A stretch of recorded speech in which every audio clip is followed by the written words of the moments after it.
ನೋಡಿ, ಇದು ಬೆಂಗ್ರೆ ಬೀಚ್. ವಿಶಾಲವಾದ ಸಮುದ್ರ, ಚೆನ್ನಾಗಿ ಗಾಳಿ ಬೀಸ್ತಾ ಇದೆ. ಈ ಸಮುದ್ರ ನೋಡಲಿಕ್ಕೆ ಒಂದು ಸುಂದರವಾದ ಬೀಚ್. ಈ ಬೀಚನ್ನು ನೋಡುವಾಗಲೇ ಒಂದು ಖುಷಿ ಆಗ್ತದೆ. ಸುಂದರವಾಗಿ ಗಾಳಿ ಬರ್ತಾ ಇದೆ, ಚೆನ್ನಾಗಿದೆ. ಇಲ್ಲಿ ನೀರು ಈಗ ತುಂಬ ದೂರವಾಗಿದೆ, ಆಳವಾಗಿ ನೋಡಿ. ಈ ಜಾಗವೆಲ್ಲ ಆಳವಾಗಿದೆ, ದೂರವಾಗಿದೆ. ಈ ಸಮುದ್ರದ ಅಲೆಗಳು ಅಪ್ಪಳಿಸ್ತಿದೆ. ವಿಶಾಲವಾಗಿದೆ ಸಮುದ್ರ. ಹೇಗೆ ಯಾರೂ ಕ್ರೌಡ್ ಇಲ್ಲ ಇಲ್ಲಿ. ಸುಂದರವಾದ ಬೀಚ್, ಚೆನ್ನಾಗಿ ಹೇಗೆ ಸಮುದ್ರದ ಅಲೆ ಮೇಲುಗಡೆ ಬರ್ತಾ ಇದೆ ನೋಡಿ. ಸಮುದ್ರ ತುಂಬ ಹತ್ತಿರದಿಂದ ಸಮುದ್ರದ ಅಲೆಗಳು ಅಪ್ಪಳಿಸ್ತಿದೆ. ಸುಂದರವಾಗಿದೆ ನೋಡಿ.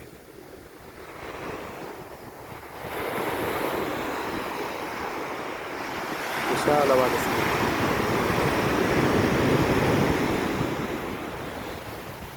ಸುಂದರವಾಗಿ ತುಂಬ ಅಲೆಗಳು ದಡಕ್ಕೆ ಅಪ್ಪಳಿಸ್ತಿದೆ.